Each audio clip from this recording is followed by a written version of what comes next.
이런 말이 있습니다. 은혜는 바닷가 모래밭에 새기고 섭섭한 것은 가슴에 새긴다 라는 말이 있습니다. 우리 어르신들이 잘 아실 텐데요. 이 무슨 말입니까? 이 받은 은혜는 금방 잃어버린대요. 그런데요, 아주 조그마한 거라도 나에게 섭섭하게 하거나 서운한 게 있으면 그게 그렇게 응어리가 있고 풀리지 않고 오랫동안 가슴에 남아있다라고 하는 거죠. 우리가 살면서 이렇게 같이 어우러져 살아가고 있는데 늘 좋을 수가 없잖아요. 어떨 때는 말로, 어떨 때는 행동으로 누군가는 상처를 주고 누군가는 상처를 받게 됩니다.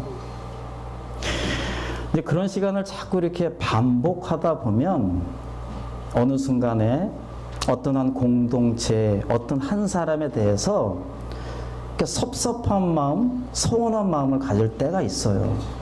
사람들은 과연 언제 섭섭한가? 너무 심각하게 듣지 마시고요. 가볍게 들으시기 바랍니다. 제가 이거 조사하면서 참 그렇구나 느꼈어요. 같이 찍은 사진이 있는데 그 사진을 카톡이나 SNS에 절대 올리지 않는데요. 그러면 되게 사람들은 서운해 한다라고 합니다. 내가 좀 부끄러운가 이러면서 생각을 한대요. 그리고 특히 아내들 다른 집 남편과 비교할 때 남편들은 되게 섭섭해 한대요. 거꾸로 우리 아내들도 마찬가지죠. 남편들이 남의 집 아내와 이렇게 비교를 하면 되게 이렇게 서운해 한다라고 합니다. 같이 있는데 대화를 하지 않고 핸드폰만 보고 있을 때 사람들은 이렇게 섭섭한 마음이 있다라고 합니다. 또 대화를 하는데 계속해서 내 말만 옳다라고 이야기했을 때 이거 참 답이 없다라고 해요. 내가 실수한 것은 잘못된 일이고 자신이 실수한 것은 뭐 그럴 수도 있지 이러면서 그냥 넘어간다라고 하는 거죠. 그리고 이 제가 참 약한 부분인데 이렇게 기념일을 자주 잃어버릴 때 이렇게 섭섭해하고 하루 종일 나가서 연락이 없을 때도 서운하다 이렇게 이야기를 합니다. 뭐 여러 가지가 있죠. 살다 보면 자녀는 아무리 잘해줘도 부모에게 섭섭해할 때가 있고 또 부모는 어때요? 그냥 먹을 거 입을 거 하나도 안 하고 자식한테 다 줬는데 어느 순간에 그 말 한마디 탁 하면은 그냥 그게 비수에 꽂혀가지고 서운하고 섭섭하고 오랫동안 그런 마음이 가는 거죠. 이렇게 섭섭한 마음이 쭉 가다 보면 어느 순간에 서운한 감정이 듭니다. 그 서운한 감정이 들면 어느 순간에 내 마음속에서 나도 모르게 뭔가 감정이 하나 쑥쑥 올라오거든요. 그게 바로 분노입니다. 분노가 일어나면 그때부터는 섭섭하고 서운한 게 없고 철저하게 원망을 합니다. 그 원망하는 마음은 정말 막을 수가 없는데요. 그래서 이렇게 원망이 시작이 되면 이제 어떻게 합니까? 그 사람을 안 보게 되죠. 안 보게 되고 또 어떻게 돼요? 어떤 공동체에서 서운함이 있고 섭섭함이 있으면 어떻게 합니까? 그 공동체를 나가게 됩니다. 그냥. 예. 제가 요즘에 한국이나 미국이나 큰 이슈가 하나 있는데요. 그 중에 하나가 가나안 성도라고 들어보셨는지 모르겠습니다. 가나안, 이걸 거꾸로 얘기하면 어떡하죠? 가나안, 안 나가, 그죠? 지금 이게 심각하대요. 다시 말씀드려서 내가 예수님은 믿어. 신앙은 있어요. 구원의 확신은 있어요. 그런데 교회는 나가질 않아요. 지금 미국이나 한국이나 이 숫자가 교회를 다니는 숫자에 버금갑니다. 그러니까 사람들이 안 나가는 거예요, 교회를. 인도의 성자라고 하는 간디가 이런 말을 했습니다. 자기는 예수님은 너무 존경하고 좋아한다고. 그런데 예수님 믿는 사람이 싫어서 교회를 나가지 않는다라고 이야기를 했습니다. 교회를 왜 안 나가는가? 여러 가지가 있겠지만 전문가들은 크게 두 가지를 이야기합니다. 하나는 당연히 목회자 문제입니다. 목회자가 설교는 잘하는데 그렇게 설교대로 살지 않는 모습을 보았을 때 그렇게 실망을 하고 안 나가는 거예요. 그리고 또 한 가지, 관계를 맺고 있을 때 거기서 상처받고 섭섭하고 서운하고 원망이 생기면은 교회를 나가지 않는다라고 하는 것입니다. 교회를 나가도 친한 사람들끼리만 친하고 어울리는 사람들하고만 어울리고, 교회에 나가면 좀 나아질 줄 알았더니 거기서 거기다. 그래서 예수님은 내가 믿는다고 고백을 하지만 교회를 나가지 않는 거예요. 참 슬픈 얘기인데 이게 지금 전 세계적으로 굉장히 심각한 상태에 있다라고 하는 것입니다.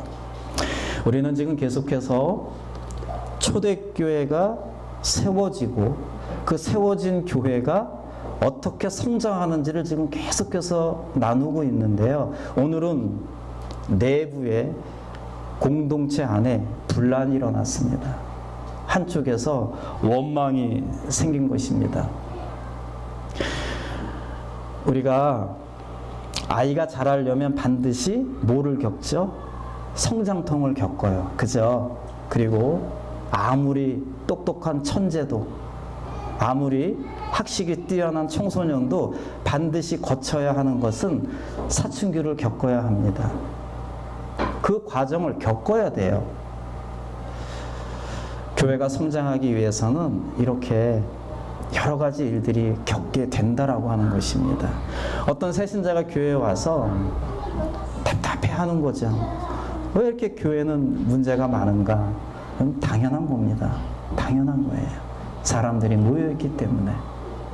오늘 말씀에 왜 원망이 생겼는가, 그 배경을 한번 잠깐 좀 살펴볼 필요가 있는데요. 1절 말씀을 보면 그때에 라고 시작을 합니다. 그때는 언제입니까?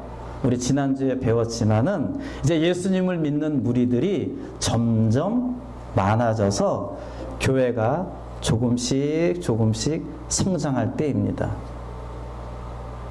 제가 말씀을 준비하면서 작년 여름으로 한번 생각해 봤어요. 저희 집에서 시작했거든요.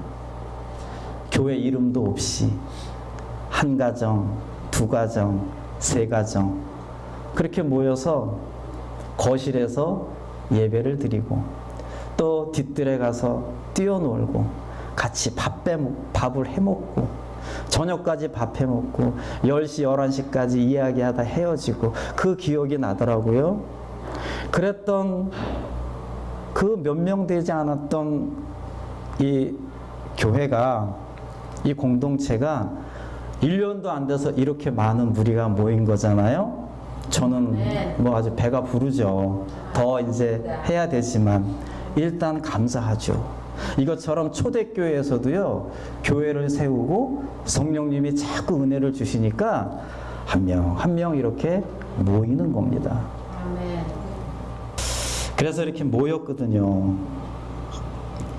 그때 초대교회 당시에 교인들은 당연히 유대인들이 많았죠.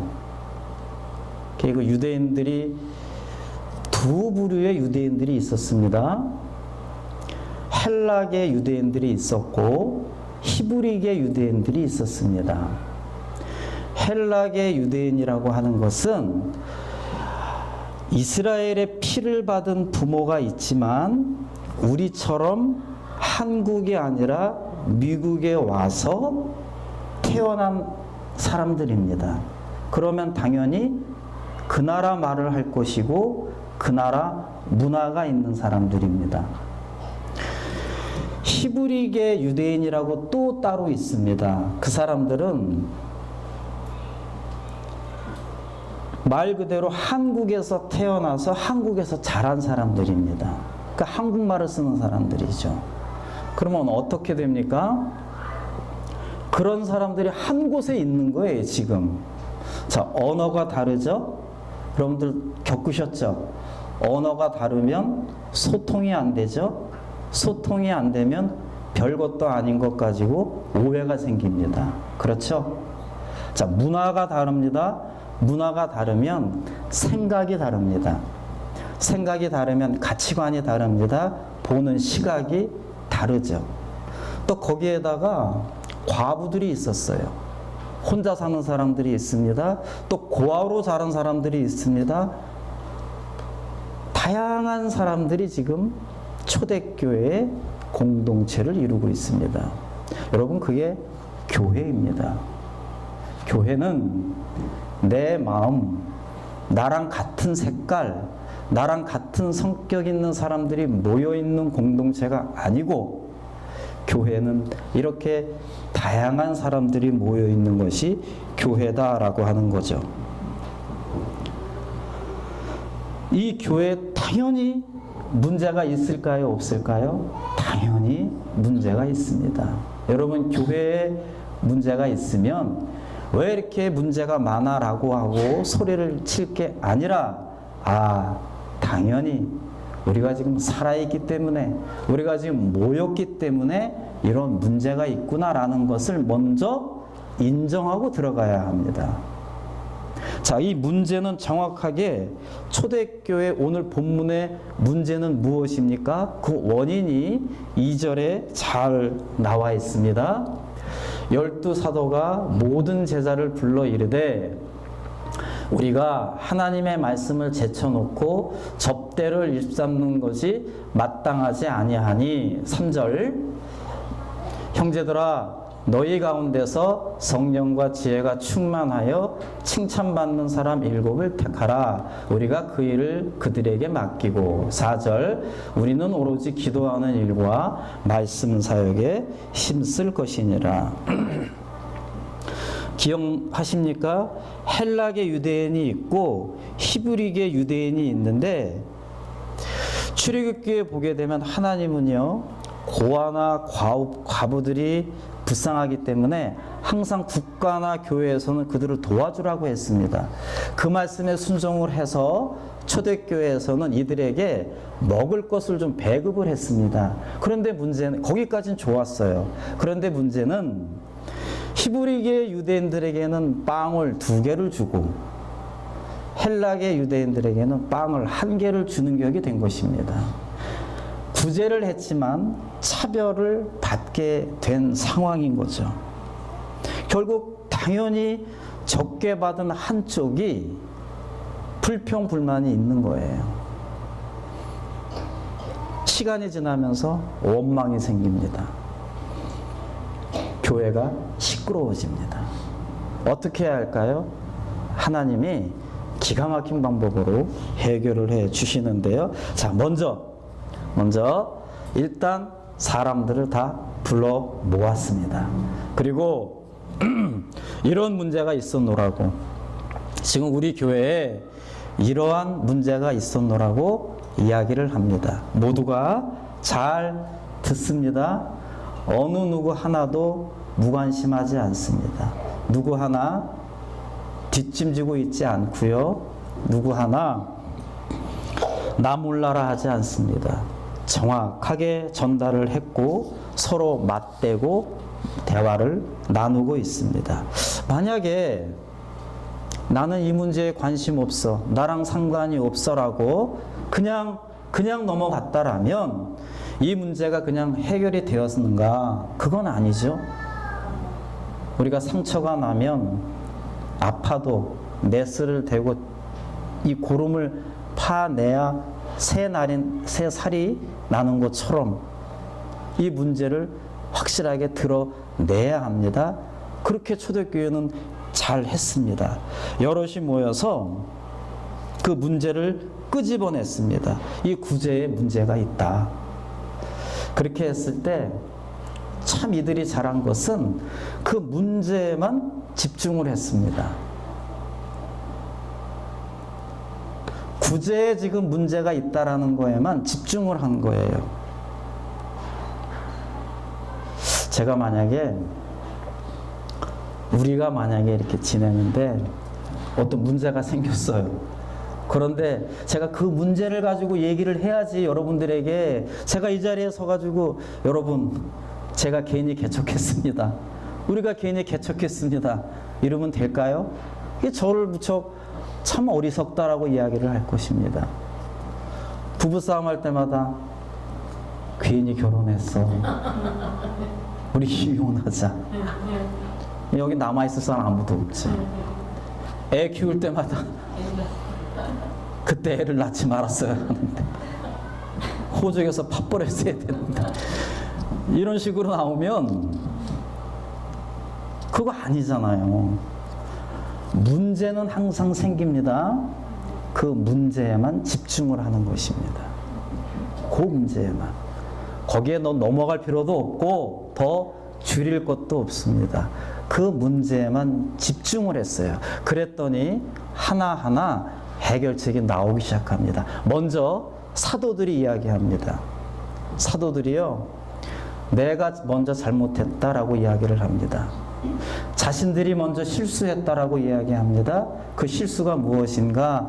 자신들은 그저 기도하고 말씀 준비하고 말씀 전하는 게 자기의 자리를 잘 지키는 것인데 자신들이 이것도 하고 저것도 하고 교회 행정도 하고 교회 일도 하고 이것저것 다 하다 보니까 죽도 밥도 안 된 거예요. 해결도 안 되고.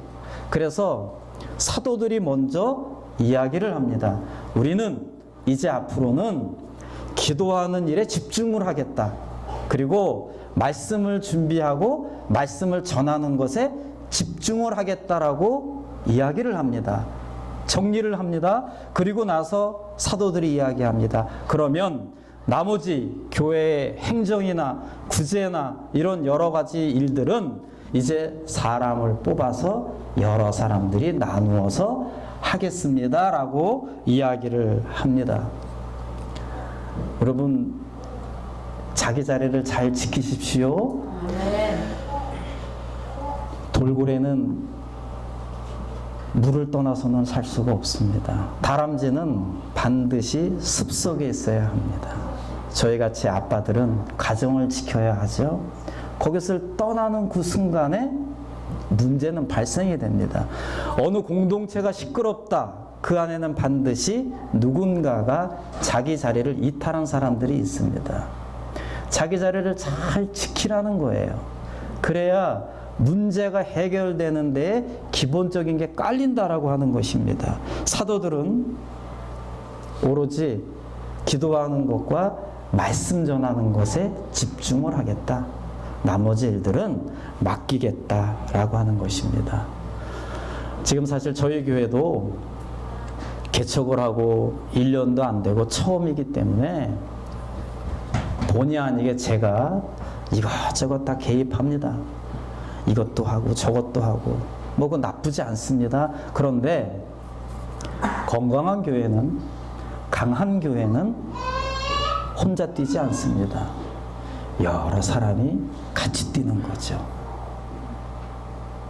그래서 우리가 관리부도 있고 예배부도 있고 친교부도 있고 교육부도 있고 여러 부서가 있잖아요. 그곳에 들어가셔서 2년, 3년간 열심히 섬기는 겁니다. 그리고 또 시간이 지나면 예배부 맡았던 분이 또 교육부로 가야 되고, 여러분들 한 기업체 사장도 말단부터 다 거쳐야 됩니다.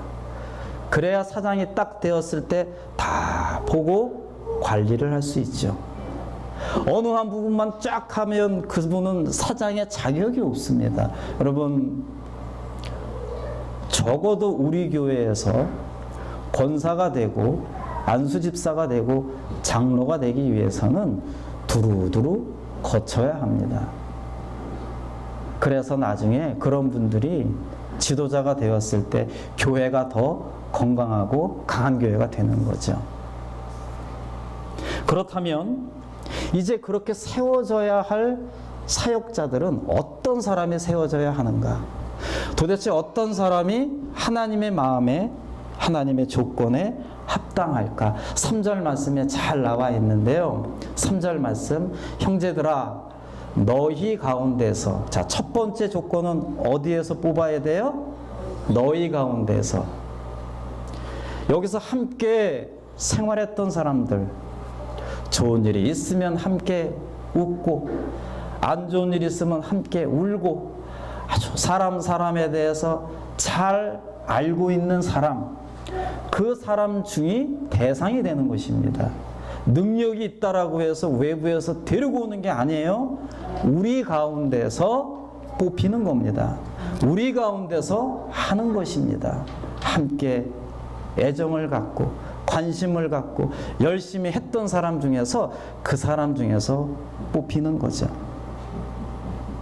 두 번째 조건은 성령과 지혜가 충만한 사람입니다. 고린도전서 2장 보면은 성령님이 어떤 분이신가라는 걸 아주 쉽게 잘 나타내는데요. 성령님은요, 하나님의 마음과 사람의 마음을 동시에 알고 계시는 분이 바로 성령님이십니다. 우리가 교회에서 사역을 한다, 교회에서 일을 하기 위해서는 첫 번째 조건은 우리 가운데서 하나님을 잘 아는 사람, 그 다음에 사람의 마음을 헤아릴 수 있는 사람이, 그런 사람이 교회를 해야 한다는 것이죠. 특별히 구제라는 거, 교회 일은요 말로 하는 게 아닙니다. 내 손이 움직여야 되고 내 발이 움직여야 됩니다. 그렇기 때문에 하나님의 마음을 일단 잘 알아야 돼요. 그래서 기도해야 하는 거죠. 그리고 사람의 마음을 잘 헤아려야 됩니다. 이렇게 했을 때 사람이 어떨까? 저렇게 했을 때 저 사람은 어떨까? 이런 거를 잘 헤아리면서 지도자의 위치에 있어야지, 그냥 막무가내로 내 마음대로 하면은 당연히 그 공동체는 시끄럽게 되는 거죠. 이렇게 성령님이 충만하잖아요. 그런 사람에게는 지혜가 생깁니다. 지혜. 여러분들, 성경에서 말하는 지혜는 세상 지식과는 다릅니다. 대학교 교수가 전도는 못해도 난 놓고 기억자도 모르는 할머니는 전도를 합니다. 그게 하나님의 역사입니다. 공감하시죠? 아멘. 21살 때 아버지 다윗 왕에 의해서 이스라엘의 왕이 된 인물이 바로 누구죠? 솔로몬입니다.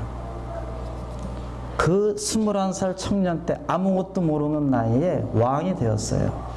지금은 뭐 대통령이 있으면 뭐 입법 또 행정, 사법 다 분리가 돼서 서로 역할이 있지만, 그때 당시에는 통합입니다. 왕이 재판관도 되고 왕이 행정도 했고 왕이 다스렸습니다. 솔로몬은 밤에 잠이 안 오죠. 내가 도대체 이 이스라엘이라는 나라를 어떻게 다스릴까? 내가 어떻게 이 많은 백성들을 이 젊은 나이에 다스릴까 고민하다가 성전을 찾죠. 그리고 무릎을 꿇습니다. 성전에 올 때 빈손으로 오지 않고 자그마치 1000가지의 예물을 들고 하나님 앞에 드립니다. 그러면서 무릎을 꿇고 기도합니다. 하나님, 저를 좀 도와주세요. 제가 이 나라를 이끌어야 하는데 어떻게 이끌어야겠습니까? 라고 기도를 했을 때 하나님이 응답해 주십니다. 그래, 내가 너에게 무엇을 줄꼬? 솔로몬이 이야기하죠. 지혜를 주십시오. 지혜를 주십시오. 아멘. 지혜를 주십시오. 아멘. 그래, 너 참 대단하다. 내가 원하는 지혜를 주마. 여러분들, 그 지혜가 무엇입니까? 하나님 말씀을 잘 듣는 마음을 달라는 것입니다. 하나님 말씀을 잘 듣고 그 말씀대로 백성들을 다스리게 해주십시오. 이 솔로몬이 전도서 3장에서 이런 사람이 지혜 있는 사람이다 라고 이야기를 해줍니다. 좀 약간 긴데 여러분도 한번 좀 다 들어봤을 거예요. 다시 한번 듣겠습니다. 이런 사람이 지혜로운 사람이다. 범사에 기한이 있고 천하 만사가 다 때가 있나니 날 때가 있고 죽을 때가 있으며 심을 때가 있고 심은 것을 뽑을 때가 있으며 죽일 때가 있고 치료할 때가 있으며 헐 때가 있고 세울 때가 있으며 울 때가 있고 웃을 때가 있으며 슬퍼할 때가 있고 춤출 때가 있으며 돌을 던져 버릴 때가 있고 돌을 거둘 때가 있으며 안을 때가 있고 않는 일을 멀리할 때가 있으며 찾을 때가 있고 잃을 때가 있으며 지킬 때가 있고 버릴 때가 있으며 찢을 때가 있고 꿰말 때가 있으며 잠잠할 때가 있고 말할 때가 있으며 사랑할 때가 있고 미워할 때가 있으며 전쟁할 때가 있고 평화로울 때가 있느니라. 아멘. 지혜로운 사람은 어떻게 살아가는가? 상황에 따라서 잘 살아간다라고 하는 것입니다. 네. 여러분 결혼식장에 갔을 때는 신부보다 좀 덜 이쁘게 하고 가십시오. 그게 지혜로운 사람입니다. 에? 남의 집 잔치집에 가서 자신 과거 얘기하면서 울지 마십시오. 그거 지혜로운 사람 아닙니다. 제발 식사기도 할 때 짧게 하십시오. 그 지혜로운 사람입니다. 상황에 맞춰서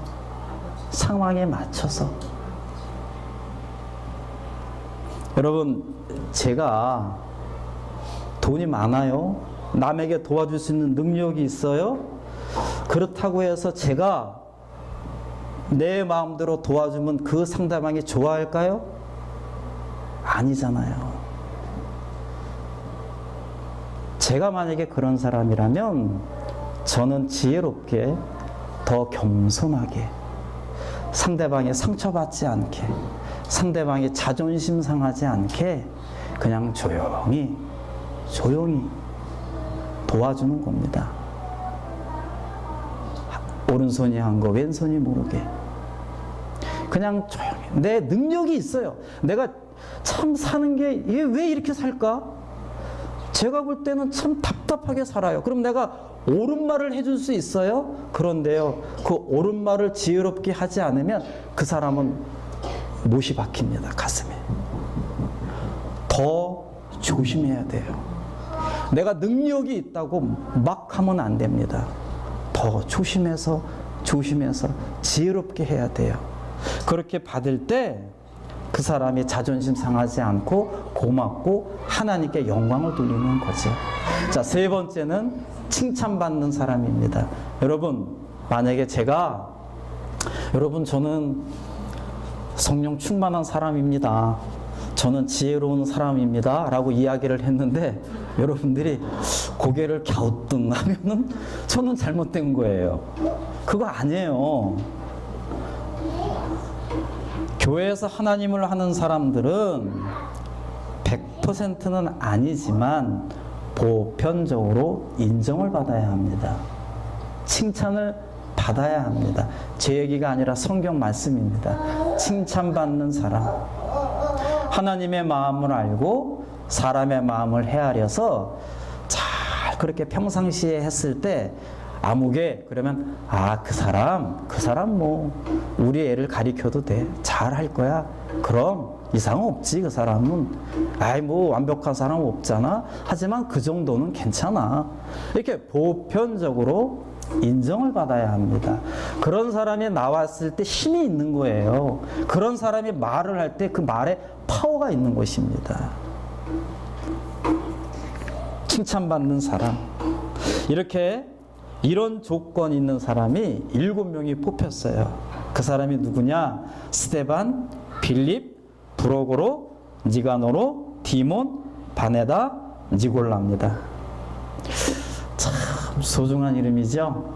그 초대교회 당시에 성령 충만한 사람이고 지혜로웠던 사람이고 남들에게 칭찬받았던 사람들이 7명이 뽑힌 거예요.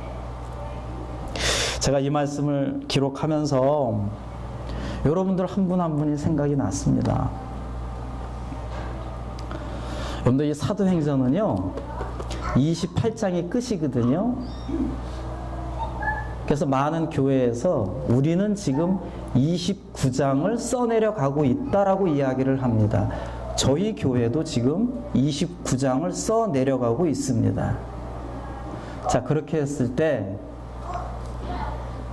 성령 충만하고 지혜롭고 남들에게 칭찬받는 사람, 그런 사람을 뽑았어요. 그래서 그런 사람들을 29장에 기록을 합니다.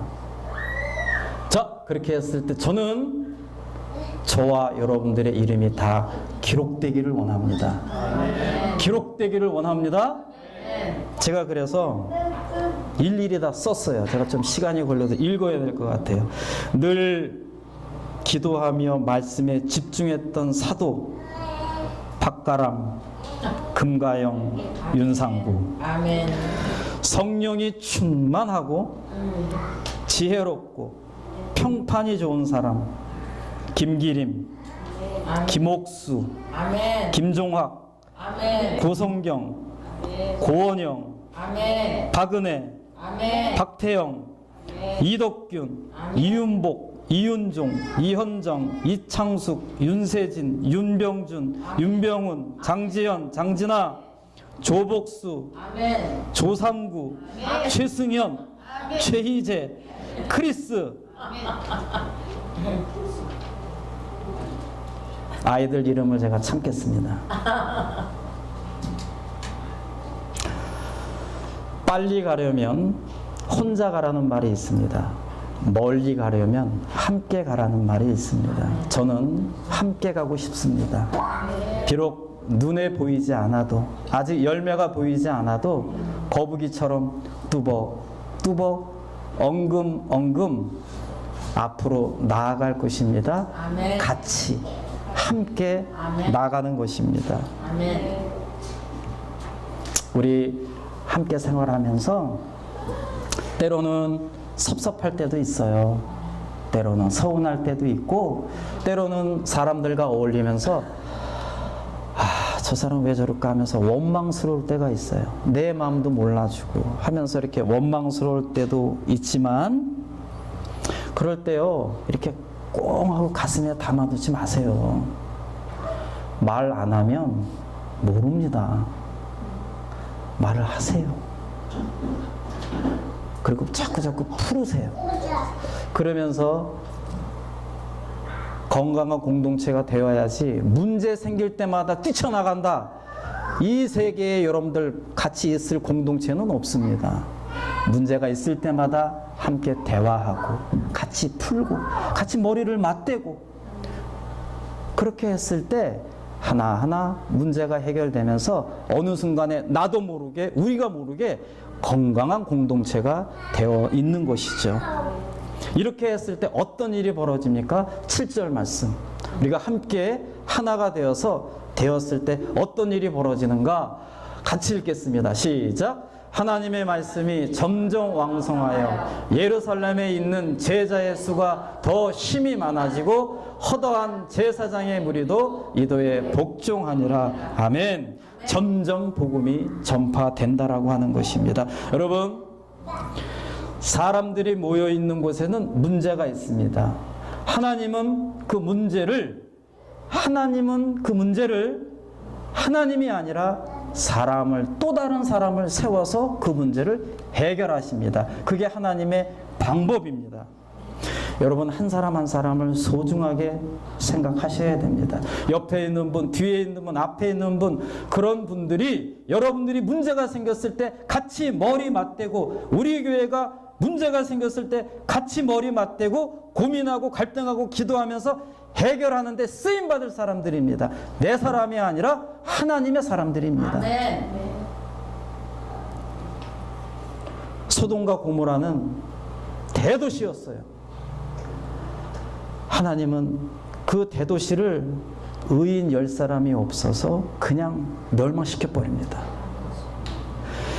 소돔과 고모라고 하는 이 대도시와 의인 10사람의 그 무게는 같다라고 하는 것입니다. 만약 의인 10사람이 있었다면 소돔과 고모라는 무너지지 않았습니다. 만약에 타코마가 문제가 있어서 하나님이 멸망한다라고 했을 때 제가 기도할 수 있어야 합니다. 저는 그런 꿈이 있습니다. 하나님, 의인 10사람이 여기에 있습니다. 아멘. 하나님 아시지 않습니까? 아멘.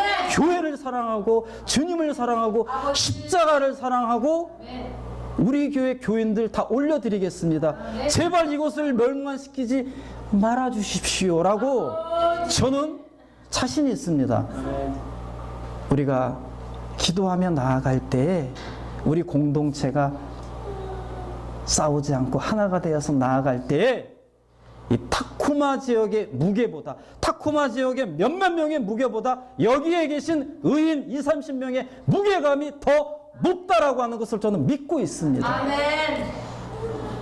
모세 한 사람 때문에 200만이 살아났습니다. 여러분들 그것을 기억하십시오.